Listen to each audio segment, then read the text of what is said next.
Saatnya Anda bergabung dalam Ranah Publik. Ranah Publik, Suara Muslim Radio Network.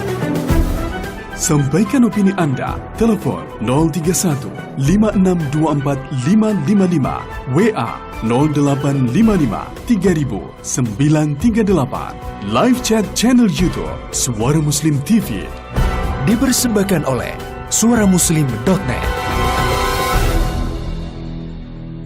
Assalamualaikum warahmatullahi wabarakatuh. Suara Muslim Radio Network. Hari ini hari Selasa 30 November 25 Rabiul Akhir. Saya Muhammad Nasir yang menemani Anda di pagi hari beraktivitas bersama keluarga ataupun juga di tempat kerja saat ini mitra Muslim, atau mungkin Anda yang sedang dalam perjalanan. Semoga tadi sudah baca doa ya dalam perjalanan. Kalau belum bisa dibaca ulang, atau mungkin nanti juga setelah sampai ke tempat tujuan juga tentu membawa keberkahan ya, membawa aura-aura positif, karena saat ini sedang dingin-dinginnya nih ya di luar.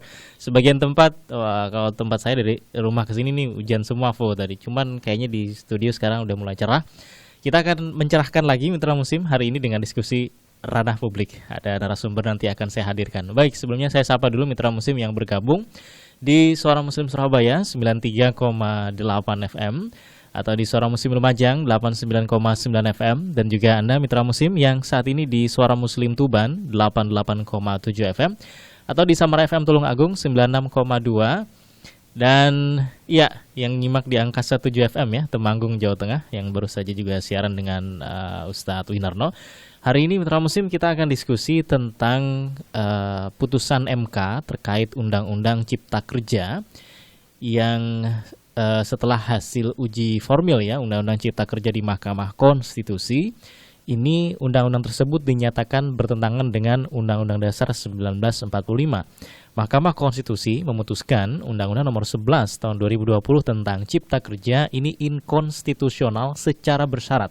Tapi kemudian mitra Muslim dari putusan MK ini menimbulkan multitafsir lagi gitu ya, dari orang yang kemudian awalnya memang sudah dari awal kontra dengan undang-undang ini, kemudian juga yang pro. Misalnya dia mengatakan putusan MK ini multitafsir dan bahkan kontraproduktif atau menimbulkan kebingungan di kalangan dunia usaha ya, dan lain sebagainya. Karena ada banyak pendapat tentang ini. Baik, kita akan diskusikan pagi hari ini mitra Muslim dengan pakar hukum, dosen hukum Universitas 17 Agustus Surabaya, Pak Dr. Hufran, di sambungan telepon. Assalamualaikum. Waalaikumsalam warahmatullahi wabarakatuh. Mas Nasir, apa kabar? Ya, sehat alhamdulillah. Pagi hari ini bersemangat Pak Hufran. Kita akan diskusi tentang hal yang juga sangat hangat dibicarakan saat ini, putusan MK ini. Beberapa kali kita diskusi tentang ini Pak Hufran ya, di tahun lalu itu. Bahkan panjang diskusinya beberapa kali, karena memang yang dibahas adalah sebuah omnibus law yang banyak sekali muatannya. Dan ini yang mengajukan uji formil memang dari civil society Pak Hufran ya. Betul, dari teman-teman konfederasi buruh migran gitu. Oke, Mas Nasir. Sebenarnya ada 6 pemohon Mas Nasir. Dari NGO kira-kira begitu Mas Nasir. Ya, dan ada hasil positif mungkin ya bagi mereka yang kemudian melakukan uji formil ini Pak Hufran. Dari hasil putusan MK ini. Oke, kalau lihat putusan MK itu pada prinsipnya kan dikabulkan sebagian tuh Mas Nasir.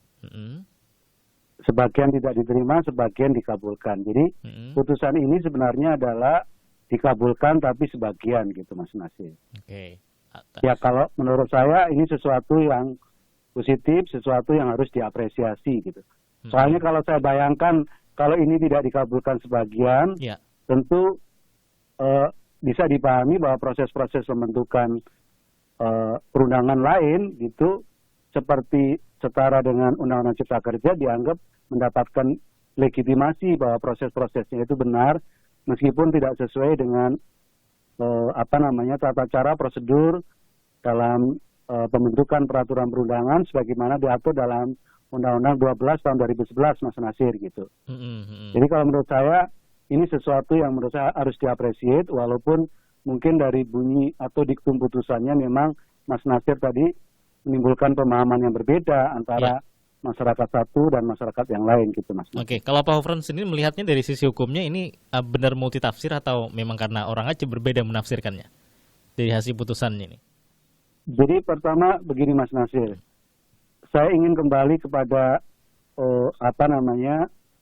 Undang-Undang Mahkamah Konstitusi Mas Nasir. Nomor 24 tahun 2003 itu sebenarnya mengenai jenis atau macam putusan dalam konteks pengujian undang-undang terhadap undang-undang dasar itu sebenarnya hanya ada 3 Mas Nasir. Satu itu dikabulkan, baik seluruh ataupun sebagian. Yang kedua adalah diterima. Yang ketiga tidak dapat diterima Mas Nasir.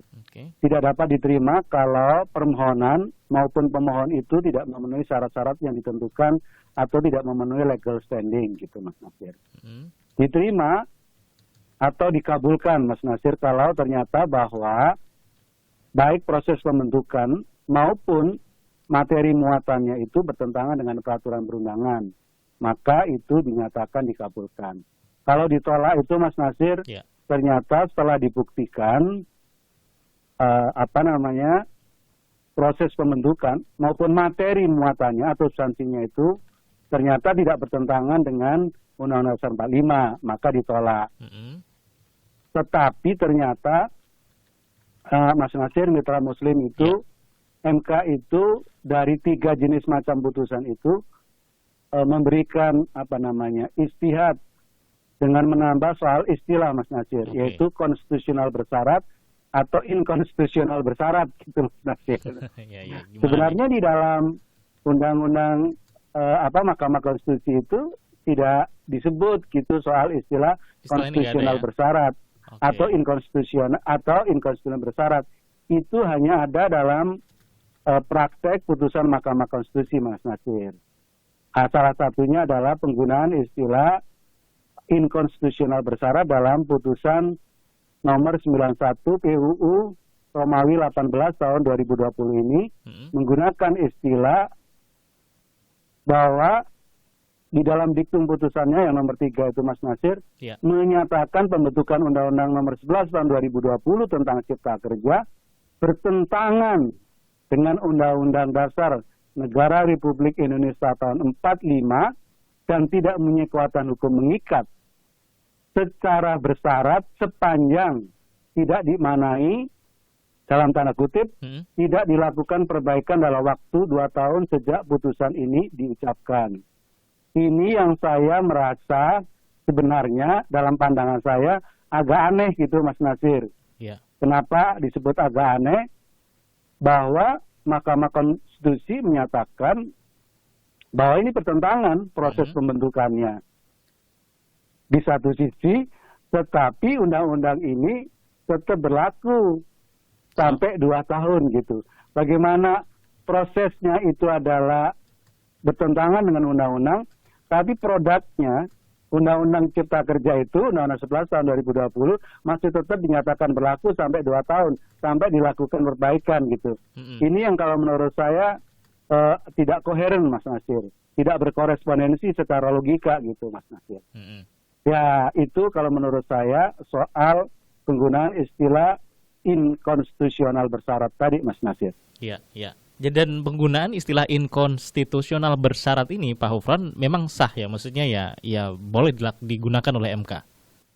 Meskipun tadi tidak disebutkan. Itu sebenarnya ya apa yang saya sebut ini bagian dari ijtihad Mahkamah Konstitusi dalam konteks lebih leluasa untuk memberikan putusan, terutama kalau menurut saya ini Mas Nasir, pada putusan-putusan yang tentu adalah ini persoalan-persoalan yang kaitannya dengan soal Undang-Undang Cipta Kerja ini kan sesuatu hal yang menurut saya strategis karena mengkonsolidasi Mas Nasir 78 undang-undang dan itu ada 11 klaster gitu.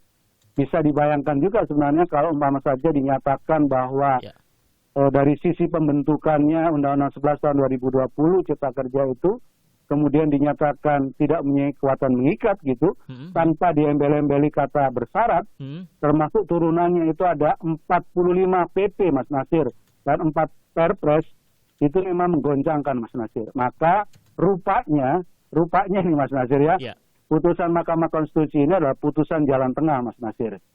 Jadi artinya bahwa di satu sisi memang kurang memberikan kepastian, tetapi lebih memberikan kemanfaatan agar di dalam proses 2 tahun ini pemerintah melakukan perubahan-perubahan yang signifikan baik dalam proses pembentukan maupun substansi kaitannya dengan Undang-Undang Cipta Kerja beserta turunannya, Mas Nasir. Oke, jadi ini memang besar sekali tadi dan strategis ya, 78 undang-undang, 11 klaster, 45 PP, 4 perpres gitu, dan tentu di balik ini semua ada banyak kepentingan Pak Gufron ya. Yang kalau misalnya tadi keputusannya tidak jalan tengah seperti ini, itu yang punya kepentingan pada heboh semua nih kayaknya. Betul Nasir. Saya jadi merinding nih dengar putusan seperti ini ya. Baik Pak Gufron, nanti kita lanjutkan di sesi berikutnya ya. Ranah Publik.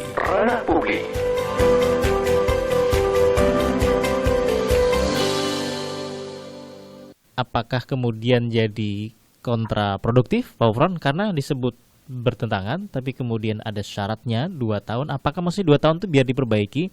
Tapi bagaimana dengan nasib tadi turunan-turunannya, ada PP, ada Perpres, selama 2 tahun tersebut apakah juga masih berlaku? Atau gimana nih? Saya nggak paham. Iya, Mas Nasir, Mitra Muslim. Jadi kalau melihat diktum putusan ini, Undang-Undang Cipta Kerja beserta turunannya itu berlaku sampai 2 tahun, Mas Nasir. Jadi kalau sekarang ini kan kemarin diputus 25 November 2021 gitu. Berarti kalau 2 tahun itu berarti 25 November 2021 2022 gitu, Mas Nasir. Masih tetap berlaku. Tetapi ada kewajiban dalam rentang waktu 2 tahun itu harus dilakukan perbaikan, Mas Nasir. Terutama di dalam kaitannya dengan prosedur pembentukan Undang-Undang Cipta Kerja, menurut saya termasuk substansi Undang-Undang Cipta Kerja itu. Sehingga nanti PP dan Perpresnya juga harus menyesuaikan terhadap materi muatan yang diatur dalam revisi Undang-Undang Cipta Kerja dimaksud, Mas Nasir. Oke, jadi setelah 2 tahun dia sudah tidak berlaku lagi dan harus bikin PP baru? Ya, harus menyesuaikan dengan undang-undangnya, Mas Nasir. Kan PP itu adalah merupakan peraturan pelaksanaan lebih lanjut dari apa yang diperintahkan oleh undang-undang gitu, Mas Nasir. Oleh karena itu kalau pengaturan di dalam materi muatan dalam Undang-Undang 11 tahun 2020 hasil revisi tadi di sana sini ada perubahan, kan tentu kemudian PP-nya kan harus mengikuti perubahan dimaksud, Mas Nasir.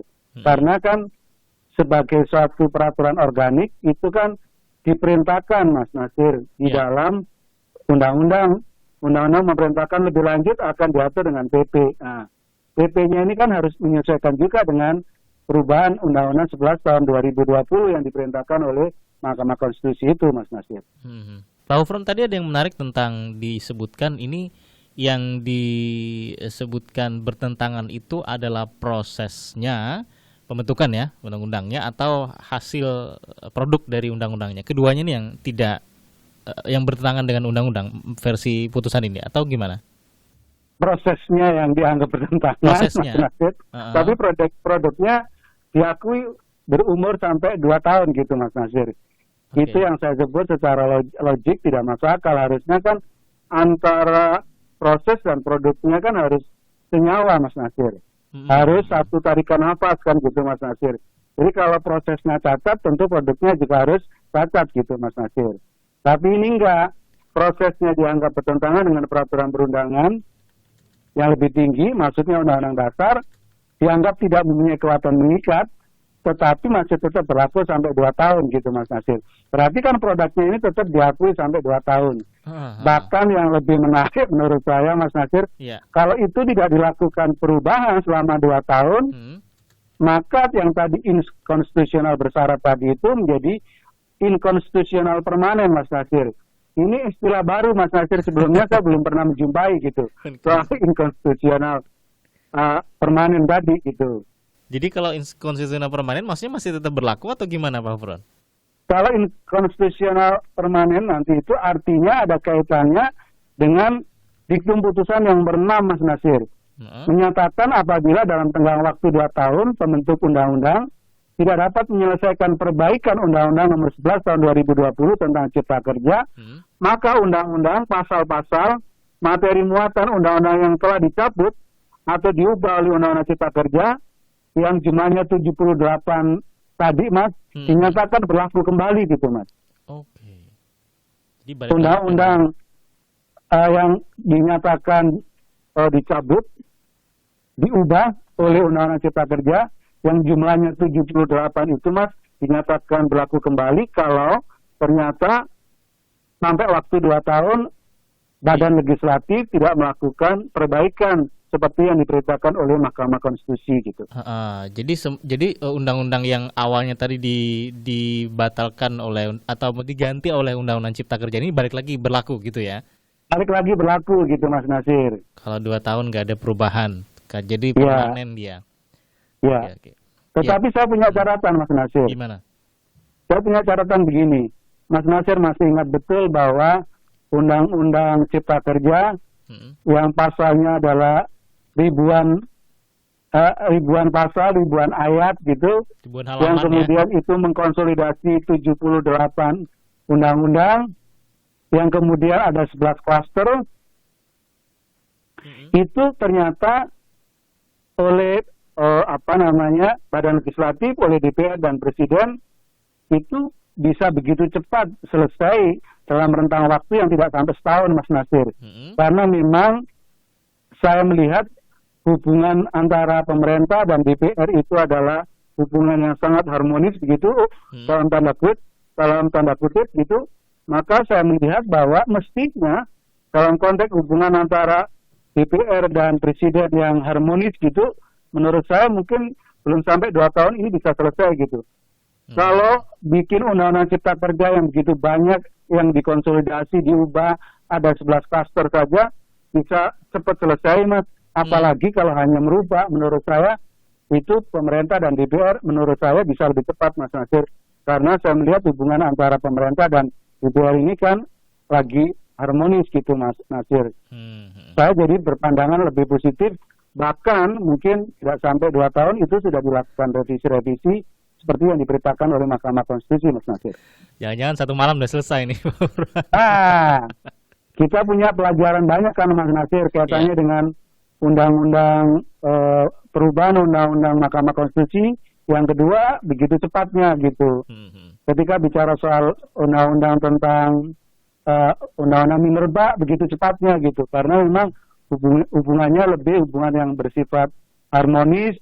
Mereka seolah-olah menjadi satu kesatuan, sehingga apa yang dimau Presiden tentu disambut positif oleh DPR, apa yang menjadi maunya DPR disambut positif oleh Presiden gitu. Maka semuanya akan bisa lebih cepat daripada yang mungkin diperintahkan oleh Mahkamah Konstitusi gitu. Cuman kemudian kalau ini menarik kalau Pak Hufron membahas tentang prosesnya yang sangat cepat tadi itu, tapi bukannya justru itu yang kemudian disebut MK sebagai prosesnya tadi bertentangan dengan Undang-Undang 1945 tadi? Ya, itu Mas Nasir, setelah saya cek itu di dalam putusan ini, kan dari 9 hakim itu ada 4 hakim yang membuat pendapat yang berbeda, Mas Nasir, yang disebut dissenting opinion. Ya. Saya pelajari di situ antara lain sebenarnya disampaikan oleh hakim yang kemudian memberikan pendapat yang berbeda tadi itu. Sebenarnya ini mengkonfirmasi kebenaran bahwa proses-proses pembentukan Undang-Undang Cipta Kerja itu dilakukan secara terburu-buru, tergesa-gesa, serampangan begitu Mas Nasir, bahasanya saya kutip, yang itu dianggap tidak sesuai dengan prinsip-prinsip pembentukan peraturan perundangan yang baik. Bahkan dianggap ketika berkaitan dengan soal partisipasi publik, itu tidak menggunakan prinsip partisipasi publik yang disebut sebagai meaningful participation gitu. Jadi partisipasi yang bermakna, tapi lebih pada partisipasi yang formal. Jadi betul bahwa berbagai stakeholder diundang sebagai perwakilan untuk membahas Undang-Undang Cipta Kerja, tetapi sebenarnya itu lebih bersifat formalitas gitu. Jadi public hearing-nya, partisipasi publiknya lebih bersifat formalitas, tapi tidak memiliki makna signifikansi terhadap perubahan substansi yang sedang disiapkan oleh Badan Legislatif. Catatannya maksudnya ke depan harusnya stakeholder itu diundang, diminta memberikan masukan, kritik, saran yang lebih bersifat substantif untuk penyempurnaan dan lebih sesuai dengan harapan masyarakat, aspirasi masyarakat, kehendak publik, ketimbang semata-mata lebih memenuhi persyaratan formal untuk memenuhi kebutuhan pemerintah gitu Mas Nasir. Ya, dan artinya memang selama ini yang dipikirkan masyarakat kenapa terlalu cepat, justru MK menilai itu serampangan dan partisipasi publik tidak bermakna. Betul Mas Nasir, begitu catatannya. Oleh karena itu maksudnya kenapa dikasih waktu 2 tahun itu sebenarnya agar pemerintah dan DPR itu ada waktu yang cukup, yang tidak harus tergesa-gesa, yang harus seksama untuk proses-prosesnya itu dengan memenuhi prinsip-prinsip asas-asas pembentukan peraturan perundangan yang baik sesuai dengan Undang-Undang 12 tahun 2011 junto Undang-Undang nomor 15 tahun 2019 tentang pembentukan peraturan perundangan. Yang kedua, kalau itu kemudian harus memasukkan metode omnibus law, Mas, dalam konteks pembentukan perundang-undangan termasuk revisi Undang-Undang 11 tahun 2020, kan itu harus masuk dulu, Mas, metode omnibus law itu ke dalam Undang-Undang nomor 12 tahun 2011. Itu diakui sebagai salah satu metode dalam konteks perubahan undang-undang perubahan undang-undang gitu. Itu juga butuh waktu, Mas. Berarti Undang-Undang nomor 12 tahun 2011 junto Undang-Undang nomor 15 tahun 2019 itu kan harus dilakukan perubahan dengan memasukkan metode omnibus law itu ke dalam Undang-Undang pembentukan peraturan perundangan. Baru dari situ mulai dilakukan perbaikan terhadap Undang-Undang nomor 11 tahun 2020 kaitannya dengan apa yang diperintahkan oleh Mahkamah Konstitusi. Gitu Mas Nasir. Baik, saya kembali tadi ke tentang proses, kemudian yang produknya yang tidak senyawa ataupun juga tidak senafas tadi itu, ini apakah ada dalam putusan-putusan sebelumnya begitu Pak Ghufran? Prosesnya kemudian dianggap tidak bertentangan begitu ya, kemudian produknya dianggap bertentangan tapi hanya dikoreksi dalam 2 tahun. Mas Nasir, Mahkamah Konstitusi pernah mengeluarkan putusan yang serupa terkait dengan Undang-Undang Ketenagalistrikan, Mas Nasir. Oke, jadi Undang-Undang Ketenagalistrikan itu ada pasal yang kemudian dalam proses pembentukannya itu dinyatakan bertentangan dengan peraturan perundangan. Tetapi Undang-Undang Ketenagalistrikan itu karena dianggap cacat secara prosedural dalam proses pembentukannya, maka secara keseluruhan, Mas Nasir, Undang-Undang Ketenagalistrikan itu dinyatakan bertentangan dengan Undang-Undang 45 yang tidak memiliki kekuatan mengikat dan diminta untuk kemudian itu dicabut. Secara keseluruhan, Mas Nasir. Tidak ada namanya inkonstitusional bersyarat gitu, Mas Nasir. Yang kedua, ada contoh undang-undang tentang Komisi Kebenaran dan Rekonsiliasi, Mas Nasir. Itu juga diajukan uji formil tentang proses pembentukannya. Mahkamah Konstitusi juga menyatakan bahwa proses pembentukannya bertentangan dengan Undang-Undang Dasar 45, dinyatakan bertentangan dengan Undang-Undang Dasar 45, kemudian tidak memiliki kekuatan mengikat secara keseluruhannya, Mas Nasir. Jadi ini memang sesuatu yang baru dalam konteks putusan MK.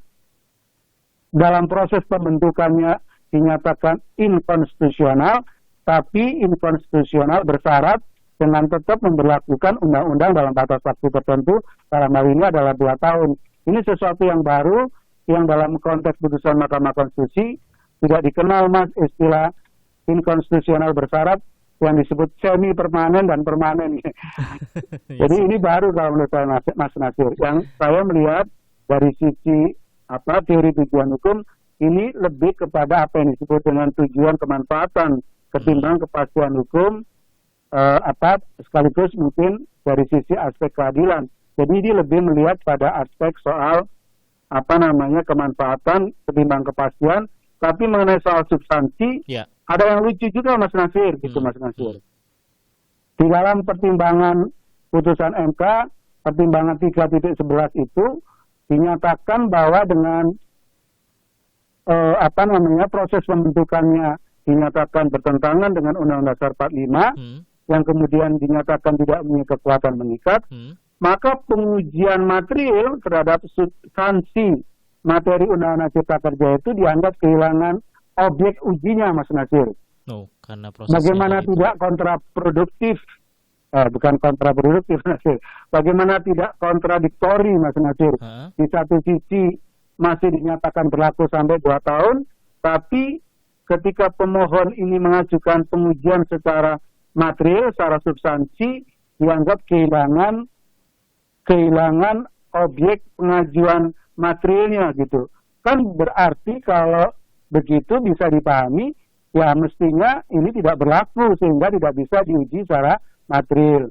Tetapi kalau ini masih dinyatakan berlaku sampai 2 tahun, itu berarti kan harusnya masih bisa dilakukan uji material sampai kemudian 2 tahun dilakukan perbaikan. Ini yang saya sebut bahwa putusan Mahkamah Konstitusi dalam pertimbangannya ada kontradiktori interminus gitu, Mas Nasir. Ada kontradiksi antara satu sama lain dalam pertimbangan hukumnya, Mas Nasir.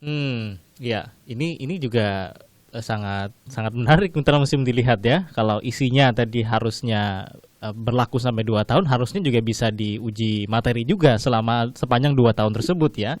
Tapi kalau tiba-tiba dinyatakan kehilangan objek materi yang mau diuji materikan.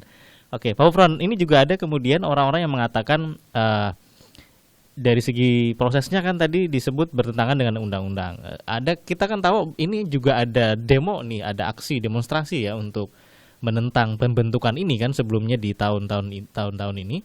Dan ada juga orang-orang yang ditangkap kemudian karena proses demonstrasi tersebut. Sehingga mereka-mereka yang menjadi aktivis itu mengatakan ini harusnya juga dilepaskan tuh, atau paling tidak nama baiknya dipulihkan karena ternyata menurut MK prosesnya bertentangan dengan undang-undang. Nanti kita diskusikan di sesi terakhir ya. Baik, siap. Ya. Ranah Publik.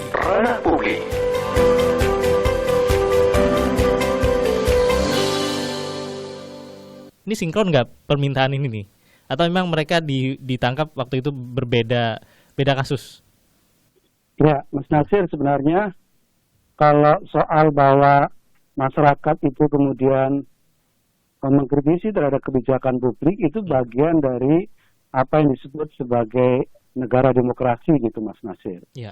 Yang kemudian Undang-Undang Dasar mengakui apa yang disebut sebagai kemerdekaan untuk menyampaikan pendapat di depan umum baik lisan maupun tertulis. Yang kemudian lebih lanjut diatur dalam undang-undang tentang kemerdekaan menyampaikan pendapat di depan umum, Mas Nasir, yang di mana itu diatur soal boleh saja sih pawai, demo, unjuk rasa, kemudian mimbar bebas, itu boleh saja gitu. Kalau memang ada sesuatu yang menurut masyarakat perlu dikritisi, perlu dikasih masukan, kasih catatan kritis, Mas Nasir.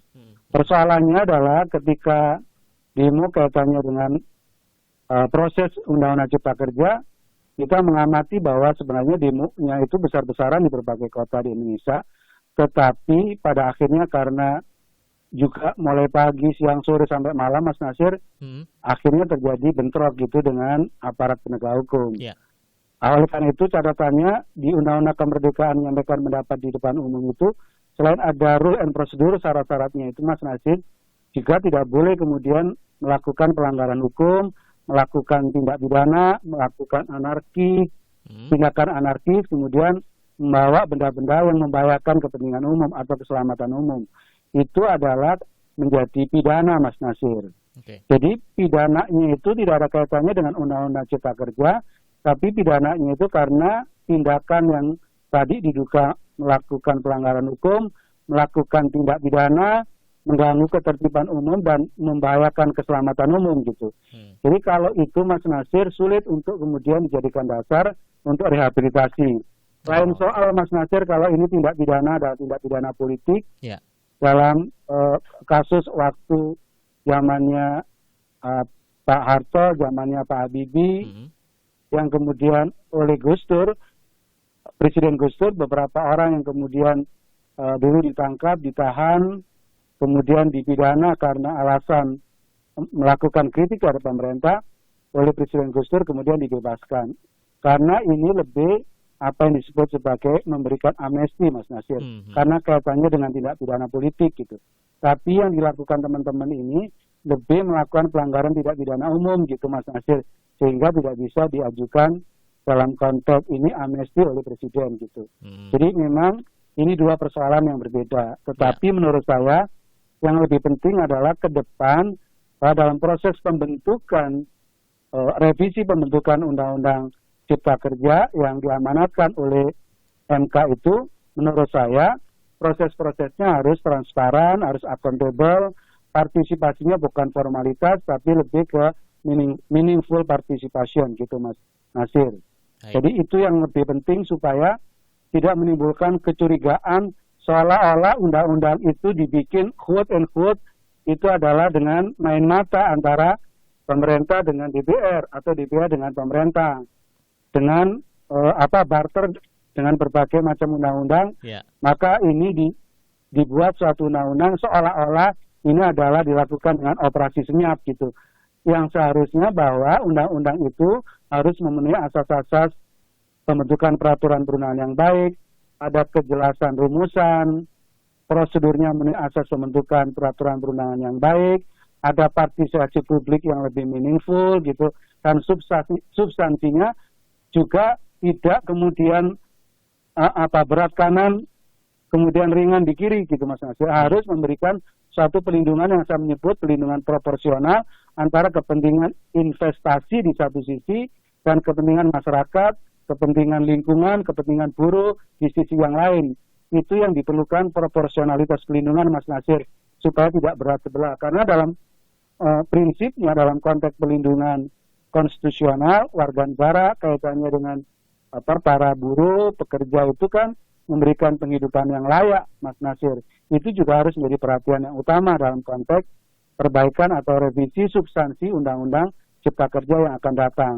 Yang kedua Mas Nasir Nasir masih ingat waktu itu kita diskusi bahwa antara apa yang kemudian naskah yang itu sudah disetujui bersama oleh Presiden bersama DPR, ternyata pada saat mau pengesahan itu masih ada revisi Mas Nasir. Padahal harusnya ketika itu ada persetujuan bersama, harusnya substansinya sudah clear gitu Mas Nasir. Sudah bersih, clear and clean. Tetapi ini kan tidak, ternyata dalam konteks Undang-Undang Cipta Kerja ini sudah oke pada saat persetujuan bersama DPR dan Presiden, tapi ternyata pada saat pengesahan itu ada perubahan gitu. Ini yang disebut kucing-kucingan gitu, main sembunyi-sembunyi. Itu yang disebut tidak memenuhi asas transparansi, asas akuntabilitas, sekaligus yang disebut partisipasi publik tadi yang tidak terbuka secara meaningful. Kira-kira itu Mas Nasir catatannya. Baik, sehingga wajar kemudian kalau ada tadi yang berpikir ada sesuatu di situ ya, tapi semoga nggak ada sesuatu tersebut ya Mitra Muslim. Saya ke komentar Pak Gufron, masih ada waktu 3 menit ya sebelum kita tutup. Ada yang menyampaikan apapun alasannya, tapi kan yang nggak logis kalau dianggap inkonstitusi ya balik ke peraturan awal. Kalau sudah dibenahi, baru diberlakukan aturan yang baru. Kalau gini kan seperti lucu katanya. Di demo ribuan orang nggak mau didengerin, tapi sekarang terbukti salah, tapi tetap diberlakukan. Ini kan aneh, kata Pak Azam ya. Terima kasih Pak Azam, Pak Sulis. Kemudian yang kedua, ada Andi dan juga Indah yang menuliskan banyak yang diputus kontrak kerjanya karena undang-undang ini. Banyak karyawan yang sudah dirugikan, sekarang baru mau direvisi. Oke, terima kasih ya sudah berkomentar. Kemudian ada Isnan, ngapain nunggu 2 tahun? Kalau dirasa nggak bener ya dibenerin sekarang aja katanya. Kemudian dijawab oleh berikutnya ada Pak Ali. Sekarang udah mau pemilu 2024 nih, nggak sempat lagi Pak diperbaiki katanya. Ya, ini tadi kalau bicara tentang putusan itu memang menunggu di judicial review kan Pak Gufron ya? Ada proses ya? Ya, sebenarnya Mas Nasir itu ada beberapa mekanisme. Antara lain sebenarnya undang-undang itu ketika sudah disahkan, diundangkan dalam lembaran negara, bisa saja dilakukan perubahan yang disebut legislative review gitu. Dilakukan oleh DPR sendiri Mas Nasir tanpa ada suatu proses yang disebut judicial review. Legislatif ya. Maksudnya kalau ini kan pilihan yang kedua Mas Nasir. Dulu kan maunya ini ada preview. Jadi sebelum diundangkan, masukan-masukan masyarakat itu diperhatikan dalam rangka penyempurnaan dalam konteks pembentukan Undang-Undang Cipta Kerja. Tapi waktu itu seolah-olah kita masih ingat Mas Nasir itu seperti pepatah mengatakan biarpun anjing menggonggong, tapilah tetap berlalu. Waktu itu kayak gitu yang banyak di masyarakat, kata-kata yang dilontarkan oleh masyarakat. Tapi yang kemudian itu diminta untuk, saat itu diminta untuk juga supaya ini ditunda dulu berlakunya dengan menggunakan perpu, tapi juga itu tidak diperhatikan. Jadi itu yang pertama. Yang kedua akhirnya dilakukan apa yang disebut sebagai judicial review, yang ternyata judicial review tadi itu oleh sebagian masyarakat ada ambiguitas yang itu tidak firm, tidak fake dalam konteks putusan Mahkamah Konstitusi gitu Mas Nasir. Dari bunyi putusan maupun pertimbangan hukumnya gitu. Terus yang tadi soal yang disampaikan Pak Azam tuh, itu yang saya sebut di depan, memang kalau secara logika hukum secara umum, harusnya kalau inkonstitusional, ya tentu produknya juga dinyatakan tidak berlaku. Tapi karena tadi ini adalah seolah-olah ada kesan politik jalan tengah, atau dasar asas dulma terkait atau kemanfaatan, maka kemudian dikasih namanya inkonstitusional semi permanen gitu, ada semi gitu, semi insidental gitu, tapi sampai 2 tahun itu tidak dirubah, maka itu dianggap kemudian inkonstitusional, tidak lagi bersyarat, tetapi ada inkonstitusional permanen. Jadi kalau menurut logikanya Pak Azam itu betul gitu.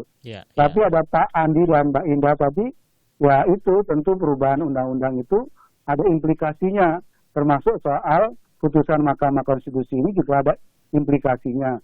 Karena implikasinya begitu hebat, maka itulah MK kemudian mengambil politik jalan tengah, putusan jalan tengah, bahwa ini dikasih masa peralihan 2 tahun itu, termasuk kaitannya dengan PP yang saya sebut 45 PP dan 4 Perpres tadi, ya tentu masih dinyatakan berlaku sampai kemudian undang-undang itu dilakukan perbaikan, Mas Nasir. Gitu.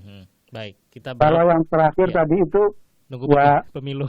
Kalau undang-undang bisa diubah sekarang, kenapa harus nunggu 3 tahun? Itu maksudnya diberi rentang waktu oleh Mahkamah Konstitusi supaya dia juga punya kesempatan untuk bekerja secara seksama, secara cermat, jangan sampai mengulangi pembentukan peraturan perundangan yang dalam hal ini Undang-Undang Cipta Kerja yang dianggap tergesa-gesa, dianggap serampangan, dianggap tidak cermat begitu, yang kemudian berimplikasi terhadap dinyatakannya bahwa ini adalah cacat secara prosedural. Kira-kira begitu Mas Nasir. Baik, kita berharap tidak ada yang terzolimi ya dari keputusan ini, dari keputusan MK. Pak Hufron, terima kasih sudah memberikan banyak wawasan di pagi hari ini. Semoga sehat selalu Pak. Sama-sama Mas Nasir, semoga berkah dan bermanfaat. Amin. Assalamualaikum warahmatullahi wabarakatuh. Waalaikumsalam warahmatullahi wabarakatuh. Terima kasih Pak Dr. Hufron.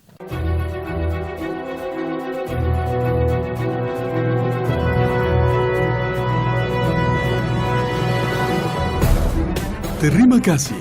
Anda telah mengikuti Ranah Publik. Ranah Publik, Suara Muslim Radio Network.